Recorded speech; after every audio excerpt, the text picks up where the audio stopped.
We don't have to change what's going on out there. That's the wind that's blowing. All we have to do is change what's going on in here. We must learn from personal experience.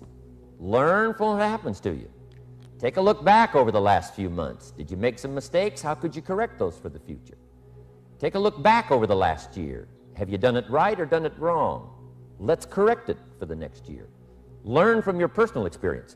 Mr. Schoaf asked me when I first met him, he said, Mr. ROHN, how are you doing? You've been out there now 6 years. And I said, I'm not doing very well. He said, I suggest you not do that anymore. What a simple, swift analysis to my situation. He said, if you keep doing it, the next 6 years will be like the last 6. You don't want that to happen. Let's make the changes. So learn from your personal experience. So the man who shared with me ideas that changed my life, when I met him, I was 25 years old. And when I first got acquainted with him, I used a lot of excuses as to why I wasn't doing well. And he said, well, tell me a little bit about your story. And I told him, you know, I was behind on my bills, had pennies in my pocket and nothing in the bank, that I was embarrassed about being behind on my big mouth promises to my family. And then he gave me one little simple phrase that really forever changed my life. And here's what he said. Mr. ROHN, if you want the future to change for you, you've got to change. And he said, if you don't change, the next 6 years of your life is going to be just like the last 6. You'll still be behind on your bills. You'll still be behind on your promises. But then he gave it to me in the form of a promise. When I was 25 years old, I've remembered it all these years, and I've shared this promise now with probably over 3 million people in the last 30 plus years. And it's going to be valid for you, so listen carefully to this promise. My teacher said to me, young man, if you will change, everything will change for you. If you will get better, everything will get better for you. What a clear message that was for me. He said, if you'll change your philosophy, if you'll change your habits, if you'll refine your thinking, if you'll change and accept some new disciplines, if you'll turn the corner where you've been in the past, go for a new life for the future, he said, all kinds of remarkable things will happen for you if you will change. Before I met Mr. Schoaf, I used to cross my fingers and say, I sure hope things will change. I was hoping the government would change and the tax structure would change and that my boss would change and pay me more money. I was hoping that, you know, economics would change and prices would come down, and I was hoping that circumstances would get better. And then I discovered from my teacher that those things are going to continue the same. In fact, all of those things that happen to us is kind of like the wind that blows. And the wind blows on us all. In fact, in America especially, the last 6,500 years of recorded history, we've got probably the most favorable wind that's ever blown. Economics and circumstances, living in a free country, democracy and freedom, an excellent economy. Sure, we struggle at times, but compared to the rest of the world in the last 6,500 years, we've got the best wind ever. But if you just let the wind blow, I'm telling you, it won't take you where you want to go. All of us must use this wind to take us to the dreams we've got, to the equities we want, to the money we want, to the income we want, and to all the things we want our life to have. This is where we want to go, and we've got a good wind, but we must not leave our future just to the wind, just to the economy, just to the structure of the way things are happening today. Here's what we must learn to do, and that is set a good sail. And if you'll learn to set a good sail, and that's what my teacher taught me in those early days. He said, Mr. ROHN, the wind is going to blow however it's going to blow. Politics are going to be politics, and the economy is going to be the economy. And however it turns out, that's the way it's going to be. What you must learn to do is not to wish for a better wind. That's naive. The key is to wish for the wisdom and the skills and the learning so that you can set a better sail. And so that's what I did at age 25. I went to work not on the economy. I went to work not on the community. I didn't go to work to try to change the government. I didn't go to work to try to change my boss or the company. I didn't go to work to try to change circumstances. I went to work to try to change myself. And I picked up that promise my teacher shared with me that if I would change, my income would change. If I would change, my bank account would change. If I would change, my future would change. And sure enough, his promise came true for me. The first 6 years of my economic life, I wound up broke. Those pennies in my pocket, nothing in the bank, behind on my promises. The second 6 years of my economic life, I wound up rich. But interestingly enough, the second 6 years of my economic life, the government was about the same and the economy was about the same. You know, the companies were about the same. What they paid was the same. Circumstances around me were the same. You know, my negative relatives were the same. But I was not the same. Mr. Schoaf, my teacher, started with money. You know, money's not the only place to start in talking personal development. But it's where he started, so here's the best lesson I can give you on economics. It's very simple. We get paid for bringing value to the marketplace. That's about as simple as I can put economics. We get paid for bringing value to the marketplace. Now, it takes time to bring value to the marketplace. However, we do not get paid for time, so we cross that out.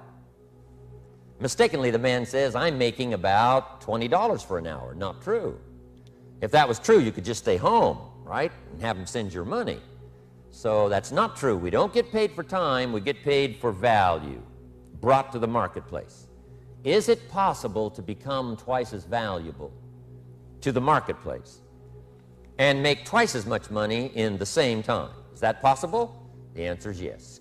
Could you become 3 times as valuable as you might be right now to the marketplace and make 3 times as much money in the same time? And the answer is yes. 5 times, 10 times? Of course.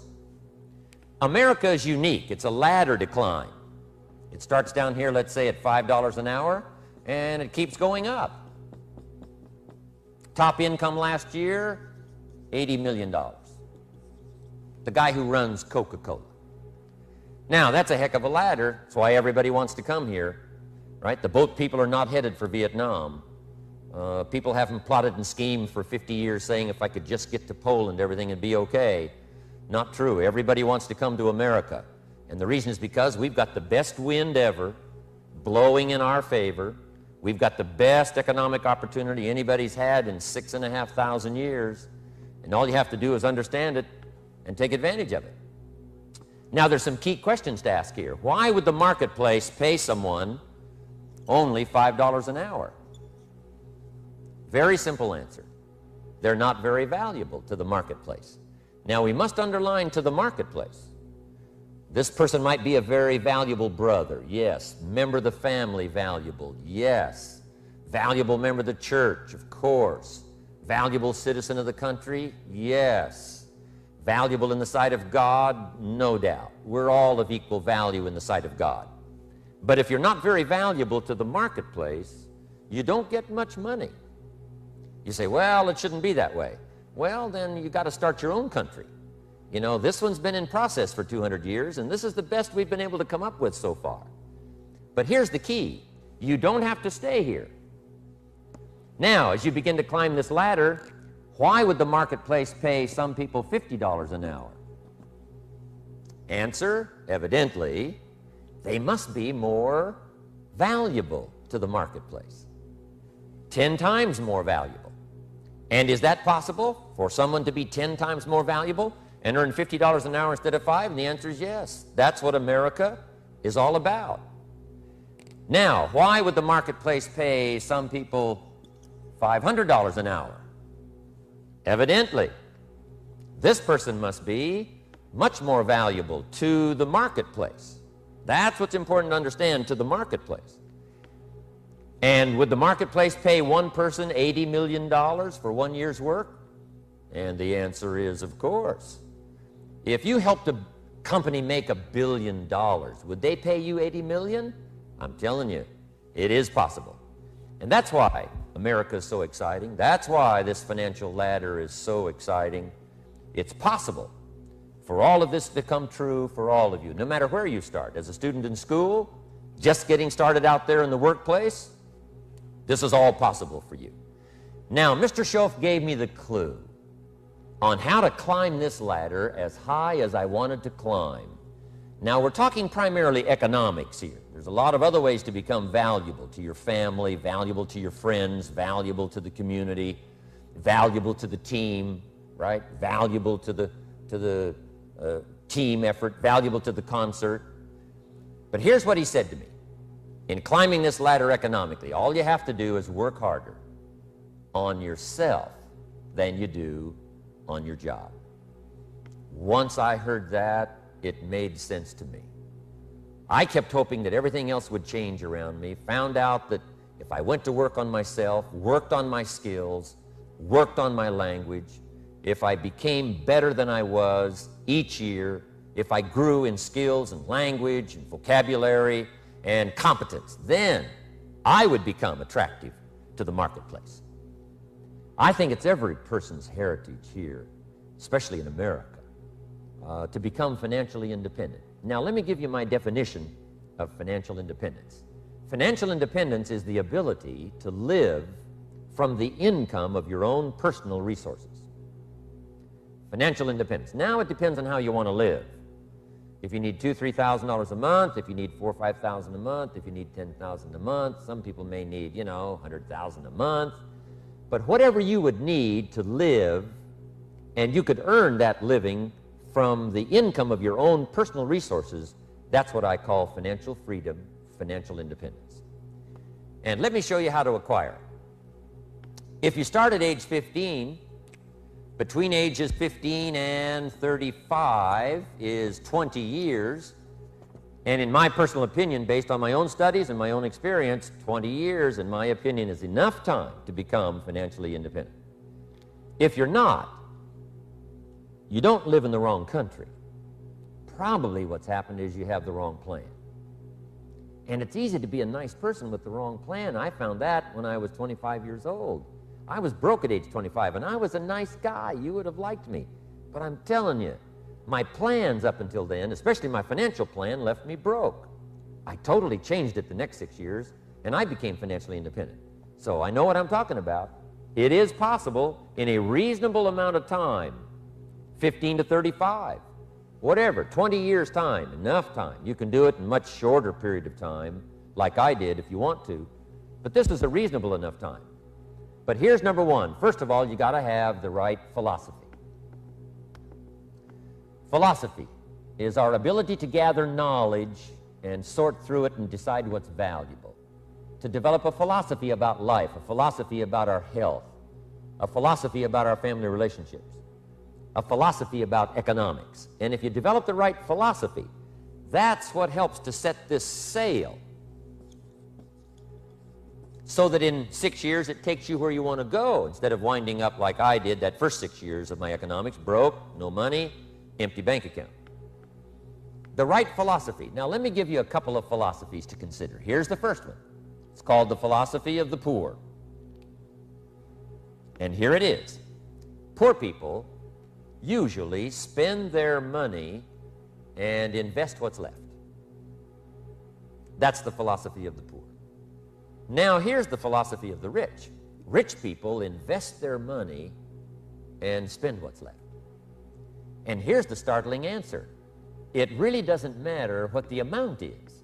What's most important is not the amount. What's really important is the philosophy. So I would ask you to adopt this philosophy of spending after you have invested. Invest first, then spend. And I've got a little formula that I'm going to share with you. And I promise you, if you started at age 15, now if you're over 15, right, you've still got plenty of time. You still got 20 years. If you're 30, you've still got 20 years. I mean, you still got plenty of time to start what I'm about to share with you. What to do with $1. Here's my first bit of advice. Never spend more than 70 cents. Never spend more than 70 cents. Now, you got to pick some number, and the number you pick is going to be determined by your philosophy. It's going to be determined by what you've been taught or your experience teaching yourself. When I first met my teacher, Mr. Schoaf, I was at about 110% of each dollar. I'm down at budget finance, hawking my furniture and my car one more time. And then I learned a whole better formula for financial independence. Number one, don't spend more than 70 cents. Now, kids say to me, well, okay, what do I do with the other 30 cents? And here's what I teach them. 10 cents for charity. Charity or church, or helping people that can't help themselves. 10 cents to support worthy projects. Projects that you feel good about. 10 cents out of every dollar. It's called being generous with part of what you've taken out of society. Now, in my opinion, nothing teaches us character better than generosity. No class, no teacher, no book teaches character better than generosity. And the best time to start is when the amounts are small. And I know if kids learn these lessons well, they'll give a dime out of a dollar, help people that can't help themselves, support worthy projects. Or if you belong to a church, they teach tithe, piece of. That's very important. Now, because when the amounts get larger, sometimes it's a little more difficult. You know, giving 100,000 out of a million, someone says, oh, if I had a million, I'd give 100,000. I'm not sure. That's a lot of money. So the time to start is when the amounts are small. 10 cents out of the dollar. Okay, next 10 cents I call active capital. Active capital means do something to make a profit. Active capital. Set aside a portion of your income.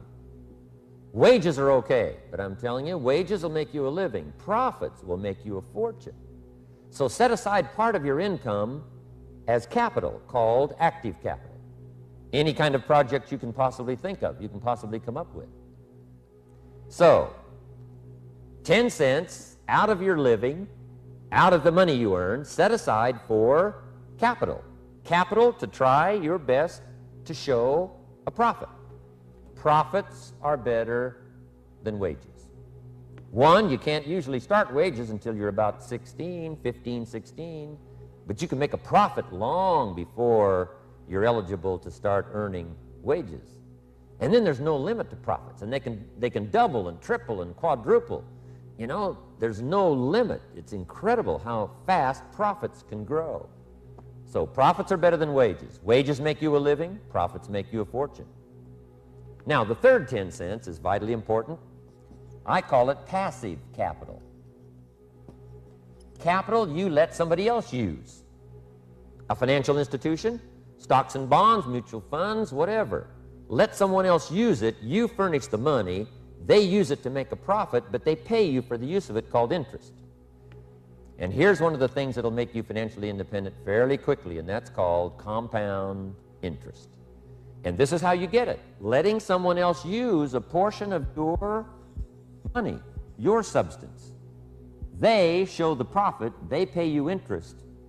And this passive capital, I'm telling you, over a sustained period of time, if you'll develop this little 10, 10, 10, and 70, especially starting at age 15, I'm telling you, by the time you're 35, you will be financially independent.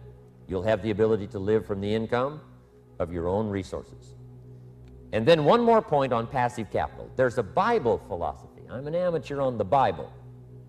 But there's a Bible philosophy that teaches the borrower is servant to the lender. And if you want to be in a powerful position as you grow older, finally when you become mature, maybe have your own business, things have worked out for you for the future, the position you always want to be in is the power position. And that's called the lender. The lender is the power position.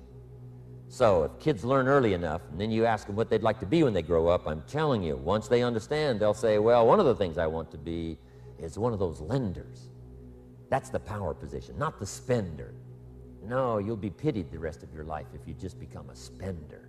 You got to become a lender. And I think this is the one formulas to follow. 10 cents out of every dollar. Let someone else use it. Be the lender, power position. Then try to show a profit.